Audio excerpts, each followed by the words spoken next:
welcome to Front and Center Ice, presented by Run Pure Sports. I'm your host, JC Zargo, joined as always by the great Nate Zafai. What's going on, man? How we doing? Happy Saturday. Happy Saturday, man. I don't know about you. Morning shows, these are tough. 8 a.m. for us, but that intro music, I don't know. It always gets me going. It gets me pumped up and ready to rock. Yeah, no, it's nice for sure. Sorry, any background music, Chad. I'm on the go here, but yeah, 8 a.m. Central Time. Nice, bright and early, but ready to get in here. Look, people need to know. It's just the two of us today. Matty Ice and Tanner had other things going on. Nate Zafai, he's on the road, but he's still checking in for the people. He's still bringing the takes so y'all can win some money. We are running a bit of a truncated show. We're just covering the late slate, but to everyone watching and everyone in the chat, if you got any questions on the early slate, don't be afraid to drop it. We'll answer it. But looking at the main slate, looking at the late games, let's jump into it. First game I got. The reason Tanner Smith isn't here. New York Rangers at the Carolina Hurricanes. He went to Raleigh for the game. That's why he's not here. But we are. And looking at this one, Carolina pretty heavy favorite at home. Goalies unclear at this point, but it looks like both backup tendies should be in net. Making for an interesting one. Nate Zafai, Carolina's great at home. Carolina hasn't played in 10 days. Who are you rocking with? Yeah, I think Carolina should handle them pretty easily here. Overall, I don't love the game too much in terms of fantasy here. Okay. Just because he's good. Sorry. But yeah, the expected goals are a lot higher from the Rangers than what the numbers are showing last five. So I do think Carolina's going to get a decent amount of goals here. They've been good last five for sure. Minus 235 favorite, implied team total over 4 goals here. So I do think they make a lot of sense here. Sebastian Aho is 6,400. That's too cheap for him. Svetch got dropped to the third line, it looks like, but he's still in the top power play. That's too cheap there. I kind of like that. I'm seeing that's what I'm looking at is the wrong projected line right now. But I'm seeing Svetch and Nakas on the third line. If that's the case, I like them quite. Okay, so they look like they're on the second line there. Kanemi, Nakas, and Svechnikov. I like them quite a bit. But realistically, with the Canes at home, any of these top 9 guys, these top 3 are firmly in play. We've seen this before, right? They've kind of scored all year long. One of the best hockey teams in the league behind the Bruins. So have quite a bit of interest in those guys, and all their price tags are pretty cheap. And I don't know how much ownership they're really going to get with the other guys here on the slates, because we do have Winnipeg that we're going to talk about. That is the mess, like one of the second highest favorite on the slate behind Toronto. So I think the Canes make a pretty good play. Rangers obviously on a back-to-back here. Now head into Carolina.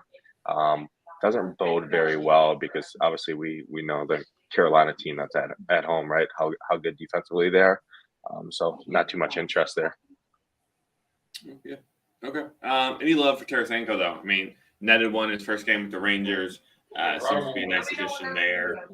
Price tag too high, or just like I said, want to stay away on that back to back? Yeah, let me see what his price is. Mm-hmm. So he's. I mean, his price tag's a joke, to be honest with you. He's 4,500. Skating with Panarin and Benenja. The only issue is it's Carolina's defense, right? So it's tough. 40.5, that could be a steal. New York coming in after playing at home yesterday, so we like that Carolina first period money line. But I mean, I think there's a chance New York comes in with outright, so I'm not really making a play on the money line or puck line. And over under, very dependent on who ends up coming in net for those guys. We'll keep it moving. Next game is a heavy favorite. Columbus Blue Jackets visiting the Toronto Maple Leafs. Maple Leafs are a minus 360 favorite as expected. Columbus continues to beat Columbus, and Toronto trying to find their groove. They're chasing Boston in the standings, looking good, but we all know it doesn't matter until Toronto gets to the playoffs. Any good plays in this one, Nate? Yeah, I think obviously Toronto is probably going to be the chalkiest team on the slate, right? They're playing Columbus. They have over 5 team implied goal total. They have a break green matchup across the board. I do think they're great plays. It is only a 6-game slate, so they are likely going to draw the most ownership for sure. And it's hard for me to say they're bad plays because they're not, right? Columbus is just allowing over 35 shots on goal. Their expected goals is even higher than what their actual goals is last 5. So I do think we see a lot of Toronto goals here.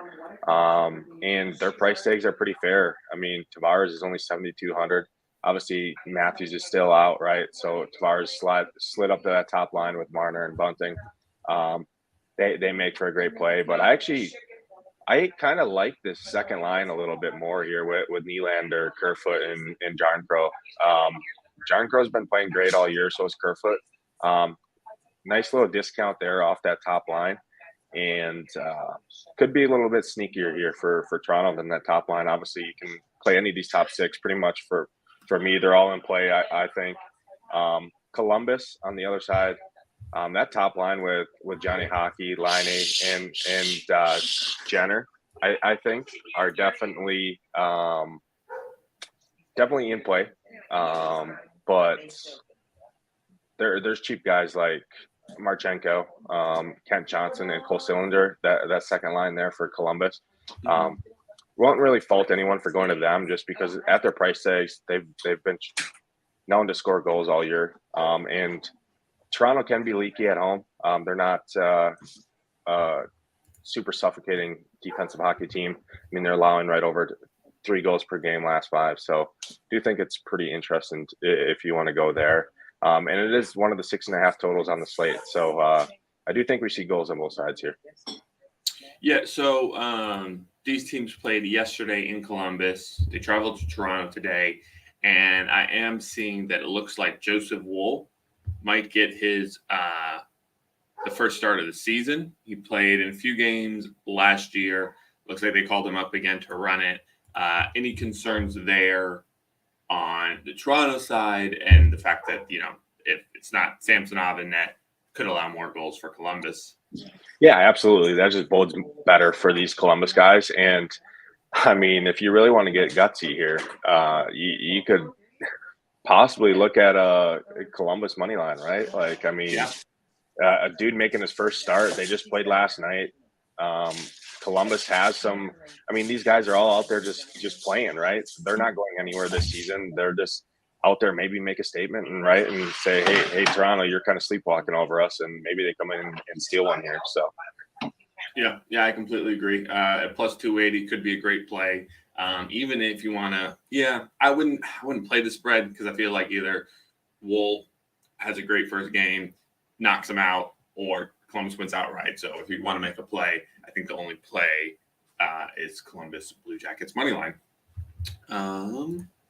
Fair enough. Since both teams played yesterday, no play on that first period puck line. Trucking right along, Arizona Coyotes playing the St. Louis Blues. Coyotes, they played yesterday in Chicago, lost in overtime. Now they head down to St. Louis, who's playing their first game of the month. They've been on an extremely long break. They are minus 200 favorite in this one. I've been having some trouble betting these games come back from the All-Star break, Manzify, because I just don't know what to think with these teams coming off such a long break, and if that's really going to affect them and how to adjust my predictions in that way. So what do you have here? Yeah, I agree. I might take a wait and see approach here with the Blues. Obviously, trading Tarasenko away, right? It's. I mean, they still have firepower here. It's still the Yotes, right, on the road. I like targeting the Yotes when they're on the road, right? Teams against them. Obviously, I like playing the Yotes when they're over in Arizona, at their home stadium there, home arena.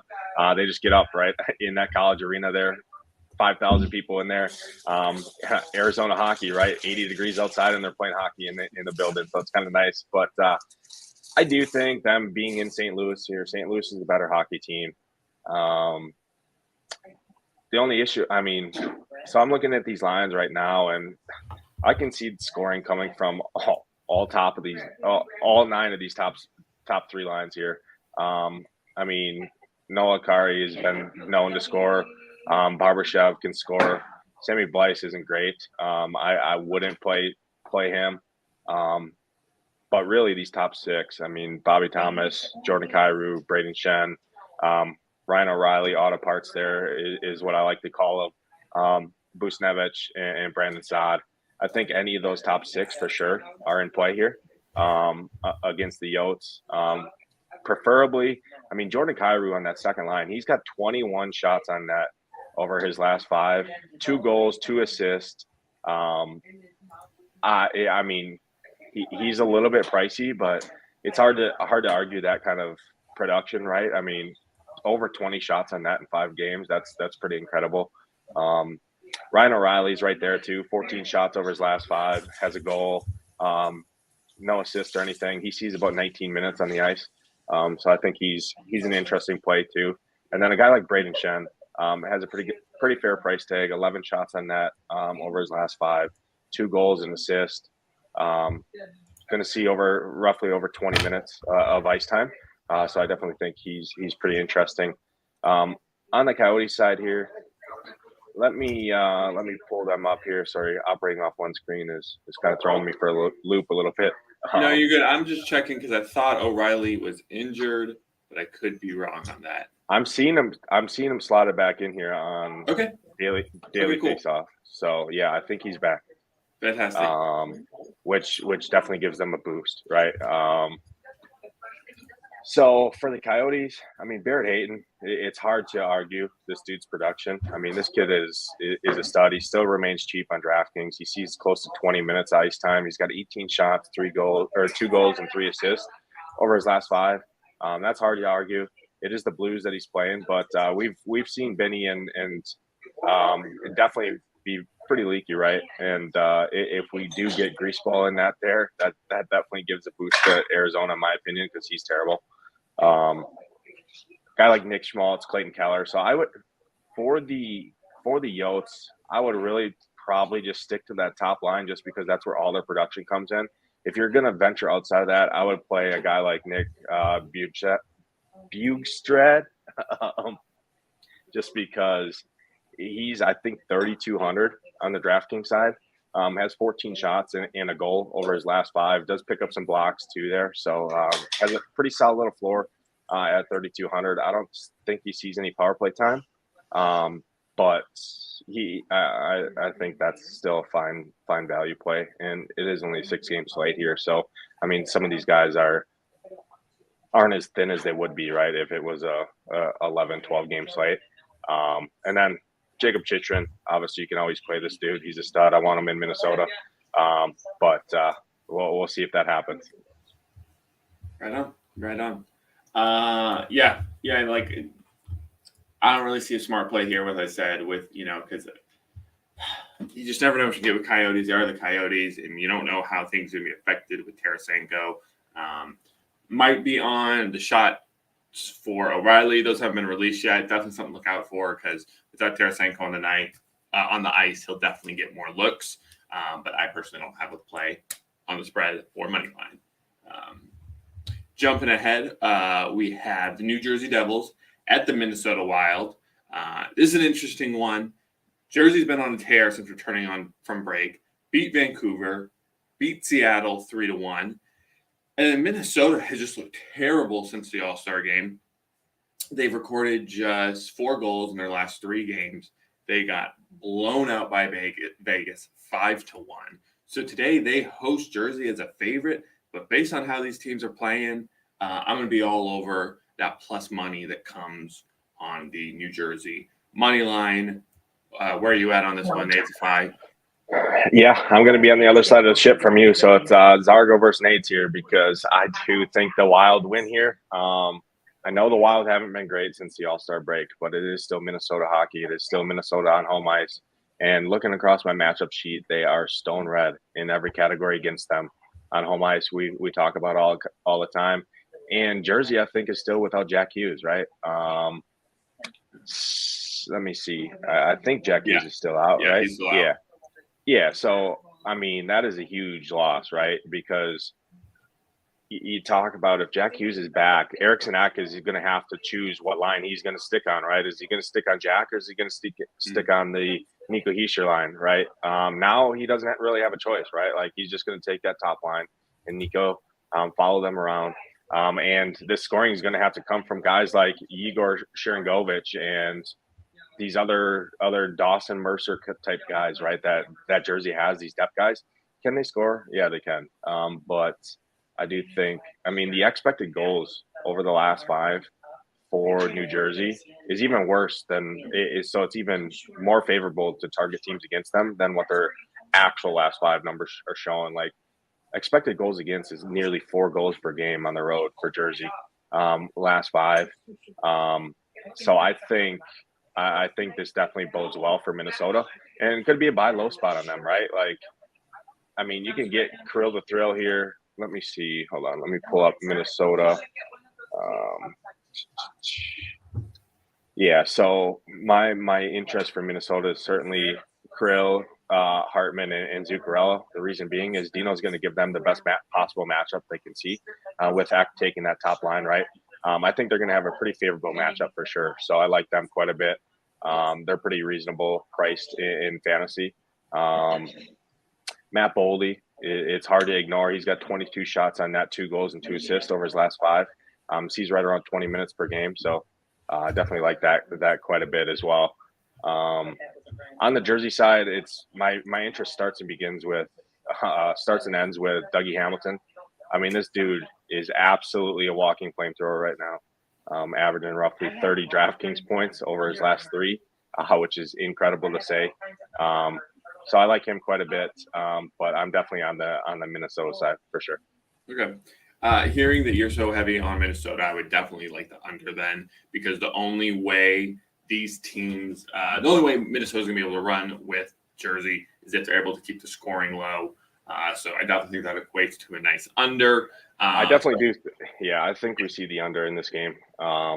Minnesota's suffocating on home ice, so for sure. Yeah, and with Vacek in net for Jersey, projected, not many goals are going to be scored there. 2 games left. One more, 2 on the late slate.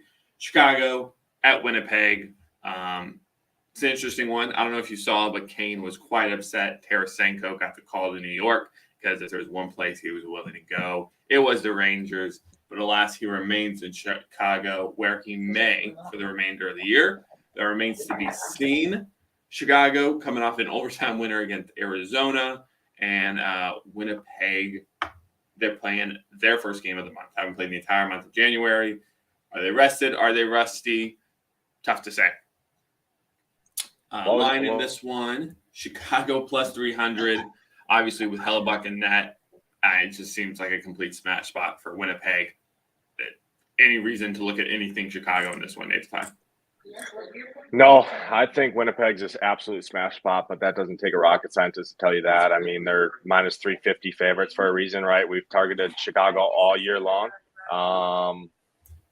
So I think, it's a Winnipeg smash spot for sure here. And any of these guys on, let me pull them up here. So PLD, Perfetti, and Kyle Connor, I definitely think that top line is definitely in play. Perfetti's my least favorite on that line. PLD and Kyle Connor have been a pair for me all year long. I've played them all year long. I'm not going to stop here against Chicago. I'm one lineup guy today. Got got plans all day long, so I'm going to lock in early here and just hope it hits, and we'll come back to some green later on, hopefully. But there's probably a pretty high chance that PLD and Kyle Connor are pretty close to make that team. Ehlers there on that second line, 18 shots on net over his last 5, 2 assists. He's a stud. He definitely makes for a good play.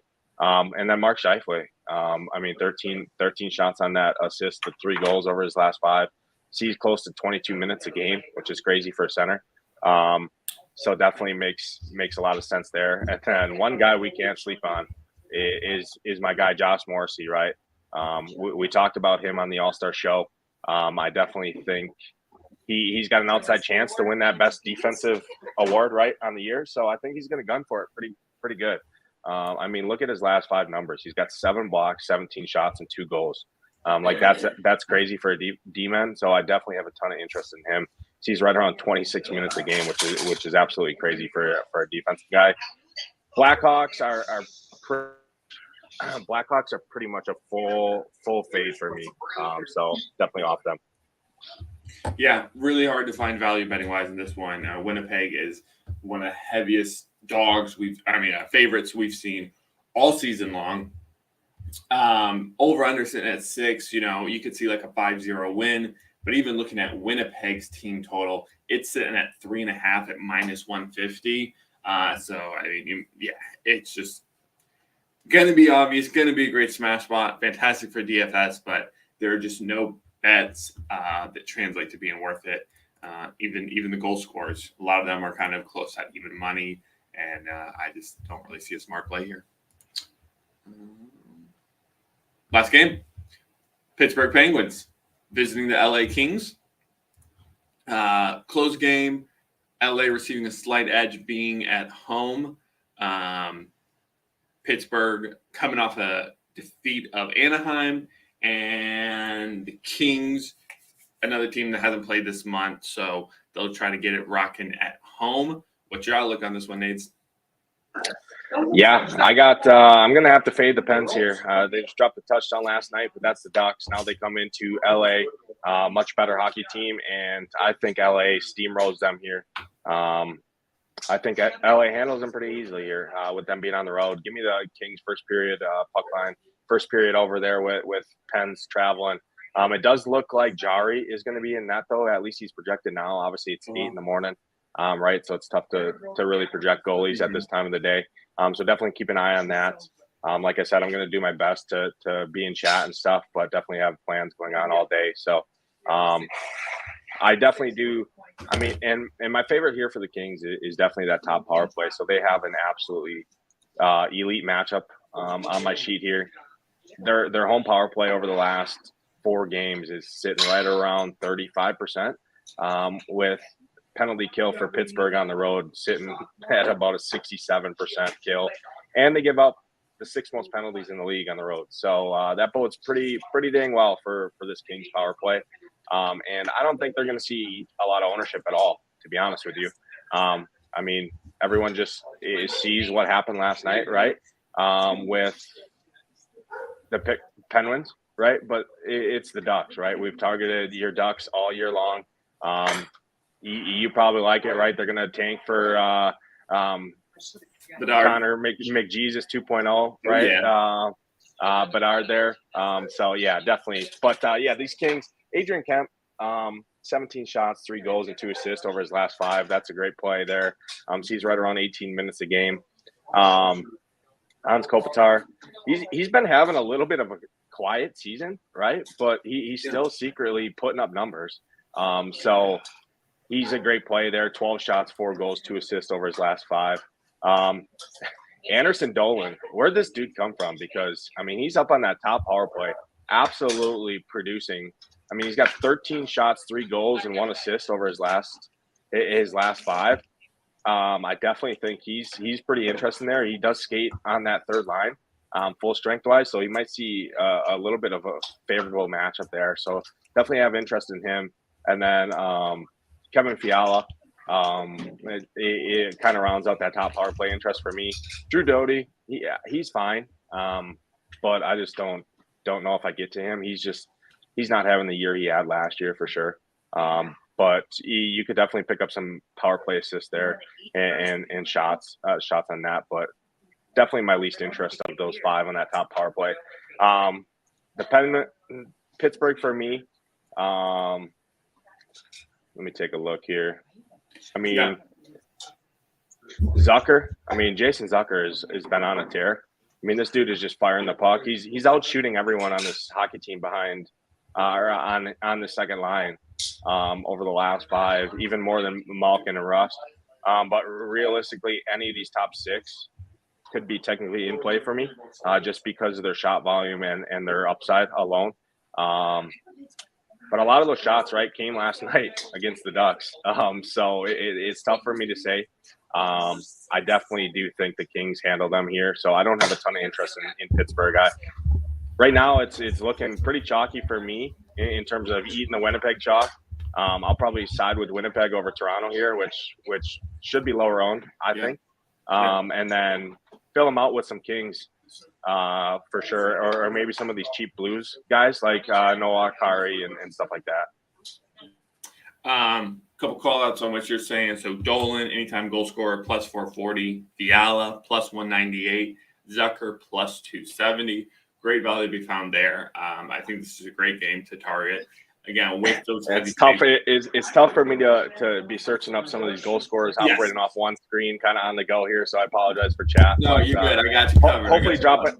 Hopefully dropping some good insight at least. It is a tasty little 6-game slate here, which I'm thankful that it's only 6 games for the main because I'm about to lock in here, and then I got stuff going on all day long, so I won't be around. So that's definitely kind of nice. But yeah, I think we gave a pretty good overview here for sure of the main slate here. If you guys have questions, feel free to tag me in Discord. That's again, use code NADES515 if you are not a member. RunPureSports.com does get you 15% off your subscription, whatever you choose. Does include the greatest optimizer ever, in my opinion, in SaberSim. It's been very good for me in the NBA streets. I've used it for years, even before joining the team over here at RunPure. So I love what they do over there. Great partnership there. But yeah, looking forward to a good little slate here today. Yeah, fantastic. And like I said, man, I really like this matchup between Penguins and Kings. I do feel like the Kings should be a much bigger favorite. Again, I don't know if it's just that long break, but definitely. What's their 60-minute puck line? Great question. It is sitting at plus 138. Yeah, so I like that quite a bit. But yeah, definitely a great game. Kings are high up on my list. Fantastic. Yeah. And like you said, easy way to get different. So we like that a lot. Yeah. So that's what we got. That's the late slate. As Nades, if I said, man, to our members, if there's something on the early slate you got questions about, feel free to jump into the Discord and ask. Those that aren't a member, come check us out. You get 15% off with codes NADESify15 or Zargo15. Come join the fun. Nadesify, Matty Ice, they're dropping core plays every single day, and they have been cashing like crazy. Have you guys not? Yeah, it's been definitely a great year. I think the members can attest to that. Hockey's pretty high variance. I'm going through a little stretch here. Kind of being a bubble boy right now in the NHL streets. But we'll lock in here and definitely I mean, when you tell plays every single day, right, you're gonna likely be wrong more than you're gonna be right. Typically, especially in a high variance sport like NHL. But definitely giving people some good stuff over here, and Matty's been on fire all year. The dude's absolutely incredible. And love working with him every day for sure. So fantastic. You want to give your best bet and we'll get out of here? Yeah, my best bet's going to be that first period puck line for the Kings. I'm going right back to the well. I think the Kings win the game outright. I actually really like that 60-minute puck line there too. I think the Kings win this game pretty easily with the Pens on a back-to-back here. Kings are a better defensive hockey team. They're going to lock in here for the second down the stretch, heading into the playoffs, right? They're definitely right there in the hunt. And that whole side's pretty wide open, right? We talked about it on that preview. Obviously they're not dealing with Boston, right, on the other half there. So definitely like them quite a bit. And then my top stack of the day is definitely Winnipeg. Chalky, I know, but it's hard to ignore the spot. And you can get different with cross guys. Just grab the power play and grab a couple guys from the top line and that second line, pair them together with power play correlation. It's a great play. And then Kings are my kind of high upside, lower own stack for sure. Fantastic. Me, I'm going to a game we did not talk about, but I'm really liking the Flyers today, hosting the Predators, plus 114. Philly's been playing fantastic. They had that incredible game against Edmonton. So being at home with plus money, I'll be jumping on that. And then shout out to the under, well, both in this game and in the New Jersey Wild game. A couple unders to play on, a couple picks to go off of. That's our show. Nate Defy, you are the man for coming in, getting the job done. Well, we do appreciate it. Y'all have a fantastic Saturday, a great Super Bowl weekend. And as always, hit that like button and run pure.